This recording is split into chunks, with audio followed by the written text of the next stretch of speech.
Hoy realizaremos el ejercicio de 2018, el ejercicio de reserva 1, ejercicio 2, opción A, de selectividad.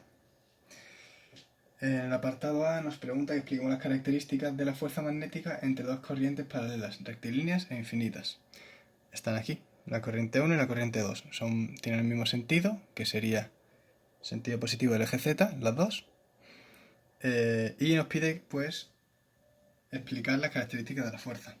Para ello necesitaremos saber el campo magnético que aplica la primera intensidad sobre la segunda y la segunda sobre la primera. Según la regla de la mano derecha, empezaremos con la primera, mano derecha, el campo magnético iría en esta dirección, por lo tanto, de esta forma, de la segunda intensidad saldría el campo magnético de la primera hacia arriba. Y por la segunda, igual, sabemos que va en esta dirección, por lo tanto, hacia abajo. Sentido negativo del eje Y y sentido positivo del eje Y en la otra intensidad. Ya que tenemos la dirección del campo magnético, tendremos que calcular la dirección de la fuerza, que es el producto vectorial de la longitud por el campo magnético en los dos casos. La longitud lleva una dirección positiva del eje Z en ambos casos y el campo magnético en el primero, en la intensidad 1, se da en el sentido negativo del eje Y. Por lo tanto, haremos el determinante del producto vectorial poniendo B como negativo, ya que es sentido negativo, y L positivo porque es sentido positivo del eje Z, eje Y y eje X. El resultado nos da B por L, que sería, bueno, por unidad de longitud, ya que es infinito, en Y, lo que quiere decir que es el sentido positivo del eje X. Lo representamos aquí, como la fuerza que aplica 2 sobre 1. Lo hacemos lo mismo con la intensidad 2, longitud por campo magnético, hacemos el determinante, esta vez ponemos B como positivo, ya que va en el sentido positivo del eje Y. Resolvemos el determinante y el resultado nos da menos B por unidad de longitud en Y, lo que quiere decir el sentido negativo del eje X, ya por el menos. Entonces la representamos aquí, la fuerza que aplica 1 sobre 2 y 2 sobre 1.